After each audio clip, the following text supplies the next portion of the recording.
본격적으로 시작해볼까요? 오늘 해설 시간에 함께할 호스트 A입니다. 반갑습니다. 호스트 B입니다. 오늘 우리가 깊게 파헤쳐볼 본문은요. 성경에서 정말 기쁜 울림을 주는 사무엘하 22장입니다. 맞습니다. 다윗이 모든 원수, 그중에서도 특히 사울의 손에서 구원받은 직후에 부른 아주 극적이고 웅장한 찬양시죠. 네. 오늘 다윗이 경험한 이 구원의 본질을 마치 따뜻한 난로가에 마주 앉아서 대화하듯이 아주 편안하면서도 깊이 있게 풀어가 보겠습니다. 호스트 B, 다윗의 이 벅찬 고백부터 들어보시죠. 여호와는 나의 반석이시요, 나의 요새시요, 나를 건지시는 자시요. 사무엘하 22장 2절 말씀입니다. 여기서 우리가 주목해야 할 아주 중요한 포인트가 하나 있는데요. 바로 다윗이 구원을 받은 바로 그날에 이 노래를 불렀다는 겁니다. 호스트 A, 정말 핵심적인 부분이죠. 하나님의 은총이 아직 생생할 때, 그러니까 마음속 신앙의 감동이 식어버리기 전에 즉각적으로 감사를 드린 거예요. 마음이 뜨거울 때 감사의 촛불을 곧바로 밝혀야 한다는 걸 너무나 잘 보여줍니다. 구원받은 기쁨을 절대 미루지 않고 즉각 찬양으로 올려드리는 이 자세, 우리 모두가 꼭 기억해야 할 대목입니다. 첫 번째 주요 주제, 위기 속의 반석입니다. 호스트 A가 맞닥뜨렸던 당시 상황은 그야말로 절대절망 그 자체였습니다. 사망의 거대한 물결이 그를 에워싸고 수월의 줄이 칭칭 두르고 있었잖아요. 사방이 죽음으로 완전히 꽉 막혀버린 이런 절망적인 위기 속에서 다윗은 도대체 어떻게 희망을 찾을 수 있었을까요? 호스트비가 사무엘하 22장 7절을 보시면요. 다윗은 그 환난 한가운데에서 여호와를 부르며 정말 끈질기게 기도합니다. 마치 겁에 질린 어린아이가 부모님 옷자락을 필사적으로 붙잡고 매달리는 것처럼 말이죠. 그러자 어떤 일이 일어났을까요? 하나님께서 당신의 성전에서 그 부르짖음을 직접 들으시고 바로 응답하셨습니다. 하늘 성전에서 다윗의 기도를 들으실 완벽한 준비를 이미 끝내고 계셨던 겁니다. 이쯤에서 아주 풍부한 고대의 메타포 하나를 짚고 넘어가야 하는데요. 바로 구원의 뿔이라는 개념입니다. 여기서 정말 흥미로운 건요. 다윗에게 하나님은 그냥 숨어있기만 하는 수동적인 피난처가 절대 아니었다는 사실입니다. 다윗 인생에서 가장 어둡고 절망적인 그 순간에 하나님은 그를 지켜내는 절대 뚫을 수 없는 방어선이자 동시에 적들을 산산이 부숴버리는 아주 적극적이고 강력한 힘이 되어주셨습니다. 바로 그 확고하고 강력한 보호를 구원의 뿔이라고 부른 것이죠. 두 번째 주요 주제, 하늘을 뚫고 임하는 구원입니다.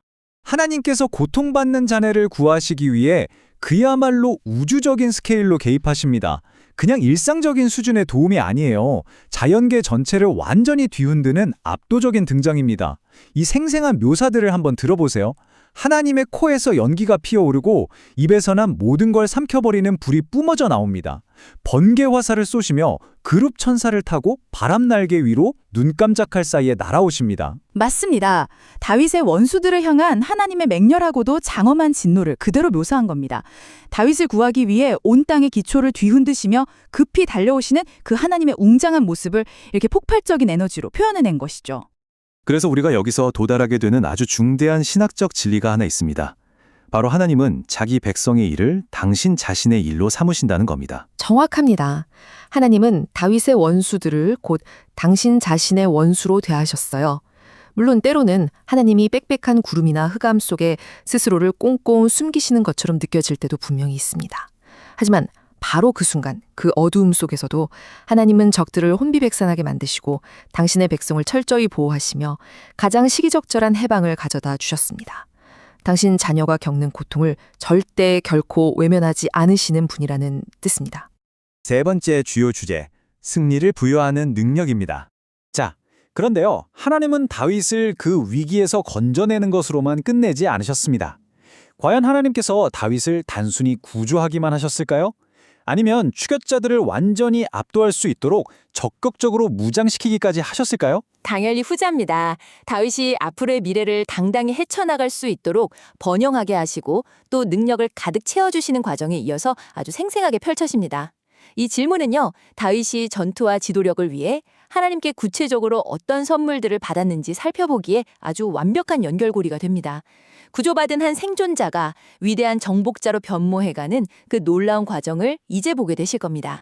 그럼 다윗이 받은 네 가지 축복을 하나씩 짚어보겠습니다. 첫째, 더 이상 갇히지 않는 아주 넓은 곳으로의 해방과 자유를 주셨습니다. 둘째, 군사적인 기술과 힘을 주셨죠. 다윗의 발을 암사슴발처럼 엄청나게 민첩하게 만들어주시고 놋 활을 단번에 꺾을 수 있는 강한 팔을 주셨습니다. 셋째는 바로 결정적인 승리입니다. 사울이나 블레셋, 암몬 같은 대적들을 완전히 제압해서 두 번 다시 일어나지 못하게 하셨잖아요. 그리고 넷째, 이 모든 것을 바탕으로 마침내 모든 민족의 으뜸에 되는 왕의 권세를 허락하셨습니다. 다윗은 자신의 힘이나 똑똑함이 아니라 오직 하나님의 은혜로만 이 네 가지 축복을 누렸다고 겸손하게 고백합니다. 네 번째 주요 주제인 정직함이 가져다준 평안입니다. 앞서 본 하나님의 그 압도적인 권능 못지않게 중요했던 것이 또 하나 있는데요. 바로 다윗 개인의 굳건한 정직함이었습니다. 여기서 우리는 아주 중요한 의문을 품게 됩니다. 매일매일 목숨을 건 도망자 신세, 압살롬이나 세바 같은 사람들의 뼈아픈 배신, 거기다 쏟아지는 수많은 거짓 비난들 속에서도 다윗은 도대체 어떻게 그 올바름을 유지할 수 있었을까요? 호스테이 사무엘하 22장 23절이 그 명쾌한 답을 줍니다. 다윗은 항상 하나님의 법도와 규례를 자기 눈앞에 두고 절대 버리지 않았습니다.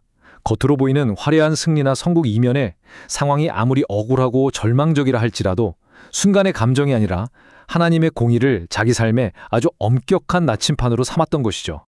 여기서 우리는 진실한 정직과 세상적인 완벽주의의 차이를 아주 명확히 짚고 넘어가야 합니다. 여러분, 다윗이 완벽해서 단 하나의 결점도 없었다는 뜻이 결코 아닙니다. 아주 정확한 지적이세요. 다윗도 똑같은 사람인지라 약함 때문에 저지른 실수들이 분명히 있었습니다. 하지만 진실한 정직이라는 건 고의적이고 악의적으로 하나님을 떠나지 않는 것을 말합니다. 가장 대표적인 예로 사울 왕이 동굴에 들어와서 완벽하게 무방비 상태였을 때가 있었잖아요. 그때 다윗은 자기 손으로 피를 묻히는 그 죄악된 복수를 단호하게 거부하고 스스로를 지켜서 죄를 피했습니다. 바로 이런 모습이 진실한 정직의 가장 강력한 증거인 셈이죠. 본문에 담긴 이 아름다운 통찰을 한번 들어보시죠. 거리낌 없는 깨끗한 양심은 군사적 승리보다 더 감미로운 노래다. 들을수록 참 깊은 울림을 줍니다. 다윗은 거대한 골리앗이나 무할레의 블레셋 사람들과 싸워서 이긴 물리적인 승리보다도 하나님 앞에서 묵묵히 정직함을 지켜낸 자신의 그 깨끗한 양심을 훨씬 더 크게 기뻐했습니다. 위대한 권세자가 거대한 권력이나 세상의 승리보다 자신의 선함을 더 소중하게 여겼다는 사실, 이것이 우리가 오늘 꼭 기억해야 할 아주 핵심적인 포인트입니다. 마지막 주요 주제, 영원한 메시아의 소망입니다. 호스트비는 이제 다윗의 시야는 당장 눈앞에 닥친 자신의 삶과 현실을 완전히 넘어서게 됩니다. 우주적인 공의의 패턴 세 가지를 바라보게 되는 거죠. 첫째, 하나님은 자비로운 자에게 자비를 베푸십니다. 둘째, 깨끗한 자에게 깨끗하심을 보이십니다. 셋째, 교만한 자는 철저하게 낮추십니다. 하나님께서 다윗을 대하셨던 이 놀라운 기준은 단지 다윗 한 사람에게만 적용되는 어떤 특별 대우가 절대 아니었습니다. 모든 인류와 상호작용하시는 하나님의 변함없고 보편적인 기준이 된 것이죠. 선을 행하는 자의 편에 서시고 마음이 완악한 자를 대적하시는 아주 명확한 진리입니다. 사실 다윗은 자신의 혈통, 그러니까 육신적인 왕조가 아주 먼 훗날 언젠가는 끊어지고 실패할 수도 있다는 것을 이미 알고 있었습니다. 맞습니다. 그래서 그는 조금의 흔들림도 없는 굳건한 믿음으로 그 보좌가 영원히 지속될 궁극적인 기름 부음 받은 자, 즉 메시아를 바라보았던 겁니다.